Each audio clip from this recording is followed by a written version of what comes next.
اعوذ باللہ من الشیطان الرجیم، بسم اللہ الرحمن الرحیم۔ حضرت محمد صلی اللہ علیہ وسلم کا مسکرانا اور ہنسنا۔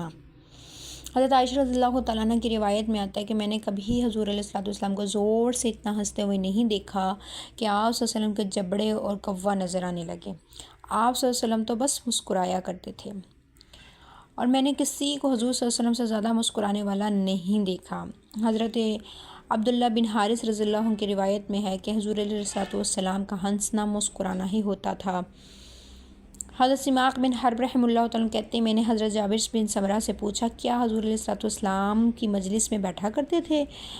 تو حضرت جابر نے کہا، بہت۔ حضور صلی اللہ علیہ وسلم فجر کی نماز پڑھ کر سورج نکلنے تک نماز کی جگہ ہی بیٹھے رہتے، جب سورج نکل آتا تب وہاں سے کھڑے ہوتے، اس وقت تک صحابہ باتیں کرتے رہتے اور کبھی زمانہ جاہلیت کی کوئی بات کر کے ہنسا کرتے، لیکن نبی علیہ السلام مسکراتے رہتے۔ حضرت حسین بن یزید کلبی رضی اللہ عنہ فرماتے ہیں، میں نے حضور علیہ السلام کو کبھی ہنستے ہوئے نہیں دیکھا، آپ تو بس مسکرایا کرتے تھے۔ آپ صلی اللہ علیہ وسلم کبھی بھوک کی شدت کی وجہ سے پیٹ پر پتھر بھی باندھ لیا کرتے تھے۔ اور حضرت عائشہ رضی اللہ تعالیٰ عنہ سے پوچھا کہ نبی علیہ السلام جب اپنی بیویوں کے ساتھ تنہائی میں ہوتے تو آپ کا کیا معمول ہوتا تھا؟ حضرت عائشہ رضی اللہ عنہ نے فرمایا، تمہارے مردوں کی طرح ان کا معمول ہوتا تھا، لیکن یہ بات ضرور ہے کہ آپ صلی اللہ علیہ وسلم لوگوں میں سب سے زیادہ شریف، سب سے زیادہ نرم اور بہت ہنسنے اور مسکرانے والے تھے۔ حضرت جابر رضی اللہ عنہ فرماتے ہیں، جب نبی علیہ السلام کے پاس وحی آتی یا آپ صلی اللہ علیہ وسلم بیان فرما رہے ہوتے تو میں یوں محسوس کرتا کہ آپ ایسی قوم کو ڈرا رہے ہیں جس پر اللہ کا عذاب آیا ہوا، اور جب یہ کیفیت جاتی رہتی تو میں دیکھتا آپ کا چہرہ سب سے زیادہ بشاش، آپ سب سے زیادہ مسکرانے والے، آپ کا جسم سب سے زیادہ خوبصورت ہے۔ حضور صلی اللہ علیہ وسلم تمام لوگوں سے زیادہ ہنسنے والے اور سب سے عمدہ طبیعت والے تھے۔ حضرت سعد رضی اللہ تعالیٰ عنہ نے فرمایا کہ حضور صلی اللہ علیہ وسلم غزوہ خندق کے دن اتنا ہنسے کہ آپ کے دندان مبارک ظاہر ہو گئے۔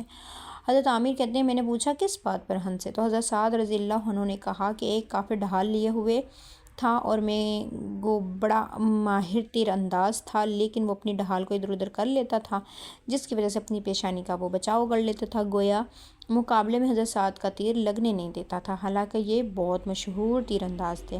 میں نے ایک مرتبہ تیر نکالا اور اس کو کمان میں کھینچ کر انتظار میں رہا، جس وقت اس نے ڈھال سے سر اٹھائے تو فوراً ایسا لگا کہ پیشانی سے چوکا نہیں اور وہ فوراً گر گیا، اس کی ٹانگ بھی اوپر کو اٹھ گئی۔ اس پر حضور علیہ السلام اتنا ہنسے کہ آپ کے دندان مبارک ظاہر ہوئے۔ میں نے پوچھا کہ اس میں سے کون سی بات پر حضور علیہ السلام ہنسے؟ تو انہوں نے کہا کہ سعد نے اس آدمی کے ساتھ جو ہوشیاری سے معاملہ کیا، اس پر۔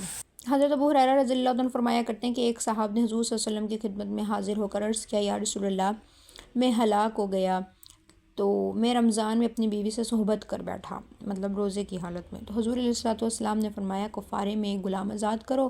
انہوں نے عرض کیا، میرے پاس تو غلام نہیں۔ تو نبی علیہ السلام نے فرمایا، 2 مہینے مسلسل روزے رکھو۔ انہوں نے عرض کیا، یہ بھی میرے بس کی بات نہیں۔ تو نبی علیہ السلام نے فرمایا، 60 مسکینوں کو کھانا کھلاؤ۔ انہوں نے عرض کیا، میرے پاس کھلانے کے لیے بھی کچھ نہیں۔ تھوڑی ہی دیر گزری تو نبی علیہ السلام کی خدمت میں کھجور کے پتوں سے بنے ہوئے ٹوکرے میں کھجوریں آئیں۔ نبی علیہ السلام نے فرمایا، مسئلہ پوچھنے والا کہاں ہے؟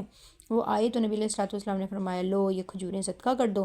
انہوں نے عرض کیا، اپنے سے بھی زیادہ فقیر پر صدقہ کروں؟ مطلب میرے حالات اتنے برے ہیں، نہ میں روزے مطلب کمزوری، اور نہ میں کھانا کھلا سکتا ہوں، نہ میں غلام آزاد کر سکتا ہوں، اور میں جا کے صدقہ کروں، اور ہمارے گھر میں خود اتنا فقر و فقر۔ تو کہنے لگے کہ اپنے سے بھی زیادہ فقیر پہ صدقہ کر دوں۔ اللہ کی قسم، مدینہ کے دونوں طرف جو کنکریلے میدان ہیں نا، ان کے درمیان کوئی گھرانہ ہم سے زیادہ فقیر نہیں ہے۔